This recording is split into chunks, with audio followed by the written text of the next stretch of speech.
بسم اللہ الرحمن الرحیم نہیں پایا جاتا، اور باقی تمام صورتوں کے اندر 113 صورتوں کے اندر سب سے پہلے بسم اللہ الرحمن الرحیم آپ کو لکھا ہوا ملے گا۔ تو تمام جگہوں پر بسم اللہ الرحمن الرحیم کو انہوں نے سونے کے پانی سے تیار کیا گیا ہے۔ یہاں پر آپ کے سامنے سورۃ الاسراء ہے، اور اس کے شروع میں دیکھیں بسم اللہ الرحمن الرحیم سونے کے پانی سے لکھا ہوا ہے۔ اس کی پہلی آیت پر غور کریں، اللہ تعالیٰ کا ارشاد ہے سبحان الذی اسری بعبدہ لیلا من المسجد الحرام الی المسجد الاقصی الذی بارکنا حولہ لنریہ من آیاتنا انہ هو السمیع البصیر۔ قرآن کی آیتوں پر اگر انسان غور و فکر کرے، اس کے سامنے کتنے معنی کھلتے ہیں، کتنے اسرار و رموز کھلتے ہیں، اس کا احساس اس وقت ہوگا جب ہم قرآن کریم کو غور سے پڑھیں گے، ترجمے کے ساتھ، تفسیر کے ساتھ اس پر غور کریں گے، تدبر کریں گے، تو ہمارے سامنے ایسے ایسے معانی کھلیں گے جس سے ہم پہلے واقف نہیں تھے۔ مثال کے طور پر اسی آیت پر غور فرمائیں۔ اس آیت کے اندر اللہ تعالیٰ نے اسراء اور معراج کے قصے کو بیان کیا ہے۔ اللہ تعالیٰ اس آیت کے اندر بیان فرماتے ہیں سبحان الذی اسری بعبدہ لیلا من المسجد الحرام الی المسجد الاقصی۔ نبی کریم صلی اللہ علیہ وسلم مسجد حرام کے پاس ام ہانی رضی اللہ تعالیٰ عنہ کے گھر سوئے ہوئے ہیں۔ جبریل امین علیہ السلام آتے ہیں اور وہاں سے اٹھا کر آپ صلی اللہ علیہ وسلم کو براق کے ذریعے بیت المقدس تک لے جاتے ہیں۔ وہاں پر آپ صلی اللہ علیہ وسلم تمام انبیاء اکرام کی امامت کرتے ہیں۔ اس سے آپ صلی اللہ علیہ وسلم کے مقام و مرتبے کا پتہ چلتا ہے۔ آپ صلی اللہ علیہ وسلم پوری انسانیت کے، پورے بنی نوع انسان کے سردار ہیں۔ تمام انبیاء اکرام کی امامت کا شرف آپ صلی اللہ علیہ وسلم کو حاصل ہوتا ہے، اور تمام انبیاء اکرام آپ کے پیچھے کھڑے ہوتے ہیں اور آپ صلی اللہ علیہ وسلم کی امامت کرتے ہیں۔ اس کے بعد پھر سفر شروع ہوتا ہے آسمانوں کی طرف، پہلے دوسرے تیسرے کر کے 7ویں آسمان تک آپ صلی اللہ علیہ وسلم کو لے جایا جاتا ہے۔ اس کے بعد پھر اللہ تعالیٰ کے ساتھ ہم کلام ہوتے ہیں اور 5 وقت کی نمازیں فرض کی جاتی ہیں۔ اس سے نماز کی اہمیت کا بھی پتہ چلتا ہے۔ دوسری عبادت اللہ تعالیٰ نے دنیا کے اندر فرض کی، لیکن جب نماز کو فرض کرنا ہوا تو نبی پاک صلی اللہ علیہ وسلم کو اپنے پاس بلایا 7ویں آسمان کے اوپر، اور وہاں پر اللہ تعالیٰ کے ساتھ نبی پاک صلی اللہ علیہ وسلم کلام ہوئے، اور وہاں پر اللہ تعالیٰ نے 5 وقت کی نمازیں فرض کی۔ دنیا کے اندر اسے فرض نہیں کیا، اپنے پاس 7ویں آسمان کے اوپر بلایا، کیونکہ ہمارا رب کہاں ہے؟ ہمارا رب عرش کے اوپر مستوی ہے۔ اس آیت کے اندر اللہ تعالیٰ نے ہمیں 3 چیزوں کے بارے میں خبر دی ہے۔ پہلی چیز، نبی کریم صلی اللہ علیہ وسلم کا مقام اور مرتبہ کیا ہے۔ آپ صلی اللہ علیہ وسلم کو اللہ تعالیٰ نے یہ شرف عطا کیا ہے کہ آپ صلی اللہ علیہ وسلم تمام انبیاء اکرام کی امامت کرتے ہیں۔ اور دوسری چیز کا پتہ چلتا ہے کہ نماز کی اہمیت اس دین کے اندر کیا ہے۔ دوسری عبادتوں کو اللہ تعالیٰ نے دنیا کے اندر فرض کیا، لیکن نماز کو جب فرض کرنا ہوا تو نبی پاک صلی اللہ علیہ وسلم کو 7ویں آسمان کے اوپر بلایا۔ اور تیسری چیز کہ ہمارا رب عرش پر مستوی ہے۔ وہ سارے لوگ کہتے ہیں نادانی میں کہ اللہ تعالیٰ ہر جگہ موجود ہے۔ اگر اللہ تعالیٰ ہر جگہ موجود ہوتے تو کیا نبی کریم صلی اللہ علیہ وسلم کو جب نماز فرض کرنا ہوا تو 7ویں آسمان پر بلانے کی کوئی ضرورت تھی؟ یقیناً نہیں تھی۔ جس طرح دوسری عبادت اللہ تعالیٰ نے زمین کے اندر فرض کی تو نماز کو بھی اس طرح فرض کر دیتے، لیکن اپنے پاس کیوں بلایا؟ کیونکہ اللہ تعالیٰ 7ویں آسمان کے اوپر، عرش کے اوپر اللہ تعالیٰ مستوی ہے۔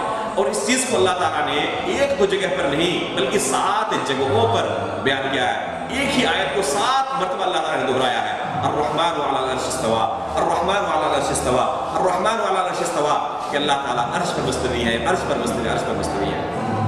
1-2 آیتیں نہیں ہیں جس کے اندر اس چیز کو بیان کیا گیا ہو کہ ہمارا رب عرش پر مستوی ہے، سب سے اوپر ہے، 7ویں آسمان کے اوپر ہے اللہ تعالیٰ۔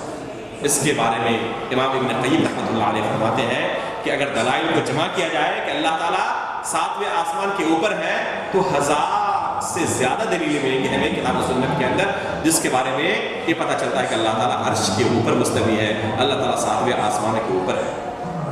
لیکن اس کے باوجود اللہ تعالیٰ کو ہمارے ہر عمل کے بارے میں پتہ ہے، یہاں تک کہ ہمارے دلوں کے اندر جو بات کھٹکتی ہے اسے بھی اللہ تعالیٰ جانتے ہیں۔ اللہ کا علم ہر جگہ پر ہے، لیکن اس کی ذات 7ویں آسمان کے اوپر، عرش کے اوپر مستوی ہے۔ اللہ تعالیٰ نے قرآن کریم کے اندر عیسیٰ علیہ السلام کا قصہ بیان کیا ہے۔